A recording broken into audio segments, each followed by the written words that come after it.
নমস্কার বন্ধুরা, কেমন আছো সবাই? আজ আমি তোমাদেরকে পনিরের একটা রেসিপি তোমাদের দেখাচ্ছি। আজ মহাশিবরাত্রি, সেজন্য একটা পনিরের রেসিপি তোমাদের দেখাচ্ছি।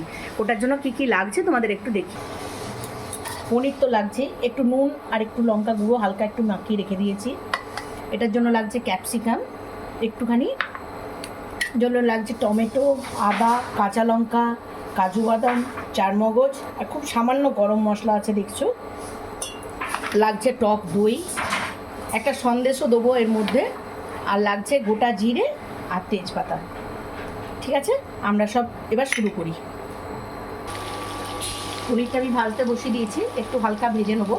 আর এইগুলোকেও আমি হালকা ফ্রাই করে পেস্ট করে নেবো। সব একটু একটু হালকা ভাজবো তেল দিয়ে, তারপর এটাকে পেস্ট করে নিয়ে আসছি। আর পনিরটাকে আমি হালকা ভেজে তুলে রাখবো, খুব বেশি ভাজবো না, শক্ত হয়ে যাবে। পনিরগুলো আমার ভাজা হয়ে গেছে।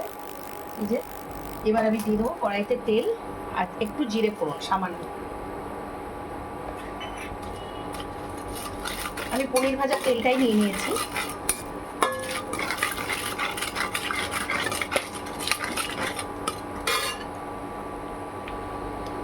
এই যে আমি একটা মশলা রেখেছিলাম, নুন, হলুদ, একটু মিষ্টি আর একটু গুঁড়ো মশলা হালকা একটু দিয়েছিলাম।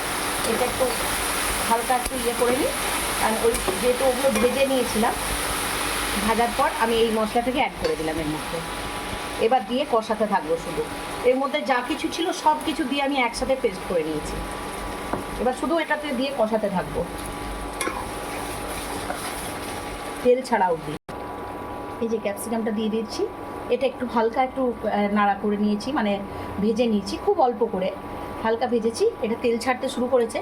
ক্যাপসিকামটা বেশি ভাজলে জিরের সাথে একসাথে দিলে জিরেটার তেজপাতাটা পুড়ে যেত, সেই জন্য আমি আলাদা করে ভেজে নিই এটাকে।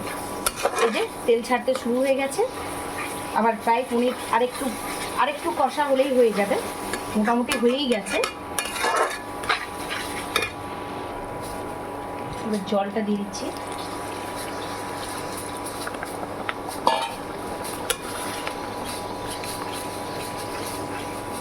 ব্যাস, পনিরগুলো দিয়ে একটু ভালো করে ফুটিয়ে নেবো, তাহলেই হয়ে যাবে।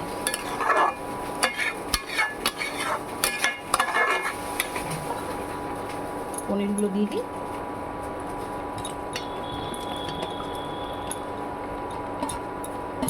এবার একটু ভালো করে ফুটবে, তাহলে পনিরের মধ্যে নুনটাও ঢুকবে ঠিক মতো করে। একটুখানি হবে, আর বেশি হবে না, একটু ফুটবে, নামিয়ে দেবো। ব্যাস বন্ধুরা, হয়ে গেছে। একটু দেবো কস্তুরি মেথি আর দিয়ে দেবো একটু বাটার। ব্যাস, আমার পনির রেডি, সার্ভ করার জন্য রেডি। এই যে কস্তুরি মেথিটা দিয়ে একটু ফুটে যাক হালকা, ব্যাস এর ফ্লেভারটা তাহলে ছড়িয়ে যাবে চারদিকে। এই যে কিরম হয়েছে বন্ধুরা। এই যে বন্ধুরা, আমার পনির রেডি হয়ে গেছে। কিরম হয়েছে দেখতে বলো তো। এই যে খেতেও খুব টেস্ট হয়েছে, খুব সুন্দর হয়েছে খেতে। দেখো, টাটা।